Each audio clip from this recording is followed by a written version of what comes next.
Marcus wiped the sweat from his forehead as he pushed the mop bucket down the empty hallway of Jefferson Elementary School. It was 11:30 p.m., and the building echoed with the familiar silence that had become his closest companion over the past 3 years. His daughter Emma was safely tucked into bed at home, watched over by Mrs. Rodriguez from next door, who never asked for a cent despite Marcus's insistence on paying her something. At 42, Marcus had learned that pride was a luxury he couldn't afford anymore. The custodial cart squeaked as he made his way toward the music room, the last stop on his nightly routine. As he unlocked the door, muscle memory guided him to the old upright piano in the corner. His calloused fingers, rough from years of cleaning chemicals and hard labor, found the keys with surprising gentleness. This was his secret sanctuary, the place where the dreams he'd buried could still breathe for just a few precious minutes each night. The melody that flowed from his fingertips was hauntingly beautiful,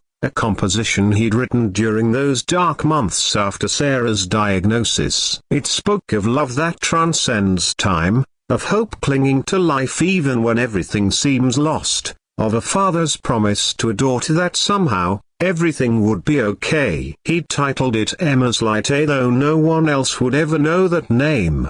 What Marcus didn't know was that Miss Jennifer Hartley, the school's young music teacher, had been staying late to prepare for the upcoming spring concert. She'd heard the music drifting through the walls and had quietly recorded it on her phone, mesmerized by its raw emotional power. The next morning, she uploaded the recording to her social media, writing, "Mystery musician at my school, this needs to be heard by the world." Within days, the video had gone viral. Music producers, record labels, and talent scouts were all trying to identify the anonymous composer. One producer, Alex Morrison, was so moved by the piece that he immediately bought the rights from what he assumed was the rightful owner, a struggling songwriter who claimed he'd written it. The song was quickly recorded by a popular artist and rushed to radio stations across the country. 3 weeks later, Marcus was driving Emma to her Saturday soccer practice when the familiar melody drifted through the car radio. His hands gripped the steering wheel so tightly his knuckles went white. The DJ's voice filled the car. That was the #1 hit, Eternal Promise by Jake Sullivan, written by Danny Morrison. Folks, this song is breaking records and touching hearts nationwide. "Daddy, that sounds like your song," Emma said from the back seat, her 8-year-old voice cutting through his shock like a knife. "The one you play for Mommy." Marcus pulled over, his heart hammering against his ribs. His song, the melody he'd poured his grief and love into during the darkest period of his life, was making someone else rich and famous. The irony wasn't lost on him that his name was Marcus, meaning warrior, yet he'd never felt less capable of fighting. That night, after Emma was asleep, Marcus sat at his kitchen table with his laptop, a second-hand machine he'd bought so Emma could do her homework. His fingers hovered over the keyboard as he tried to figure out what to do. He had no recordings, no proof, no money for lawyers. He was just a janitor whose word would never stand against music industry executives. But as he stared at Emma's drawing on the refrigerator, a stick figure family with "I love you daddy" scrawled in purple crayon, something shifted inside him. This wasn't about money or recognition. This was about integrity, about the values he wanted to pass on to his daughter. Marcus spent the weekend teaching himself about copyright law, about music licensing, about how the industry worked. He discovered that Miss Hartley's original video was still online, time-stamped weeks before the song's official creation date. He found security footage requests he could make to prove he'd been in the music room every night for months. Most importantly, he realized he had something the thieves didn't: the complete song, including verses they'd never heard. Instead of hiring a lawyer he couldn't afford, Marcus did something that surprised everyone, including himself. He walked into the offices of Morrison Music Group on a Monday morning, still wearing his janitor's uniform, and asked to speak with Alex Morrison.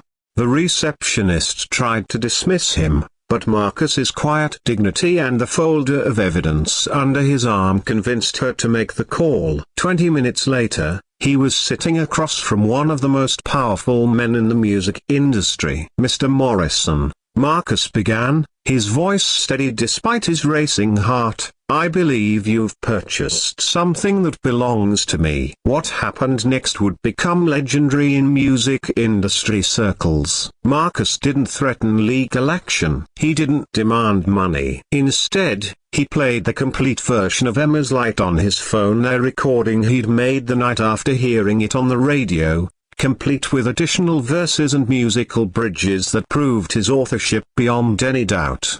Then he told his story. He spoke about Sarah, about her battle with cancer, about being a single father trying to make ends meet while keeping a promise to his dying wife that their daughter would never want for anything.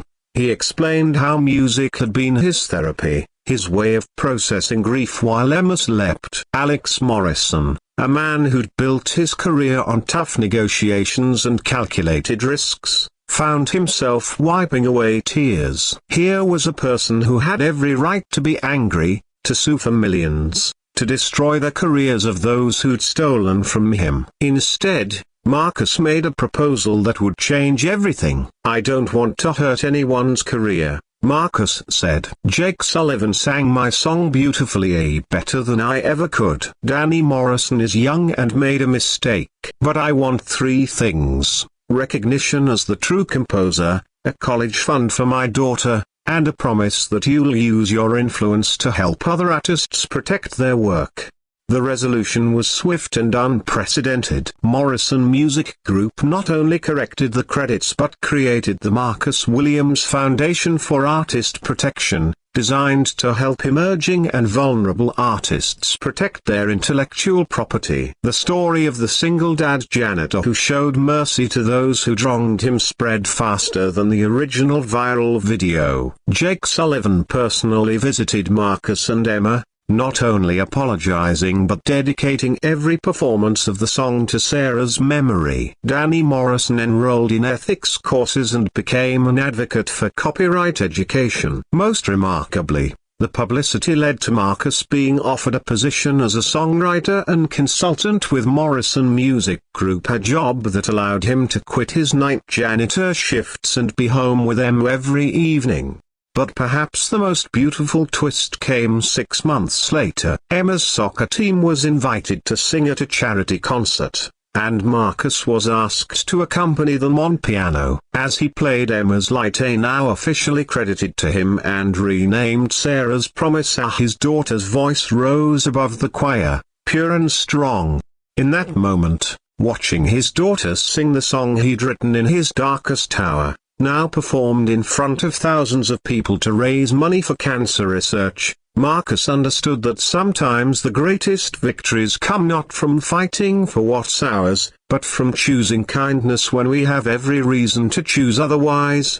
The song that had been stolen became the anthem for a movement about integrity in the music industry. The janitor who could have sought revenge became a symbol of the power of forgiveness. And a little girl named Emma learned that her father wasn't just a warrior in name, but in the truest sense someone who fights for what's right while keeping love at the center of everything he does.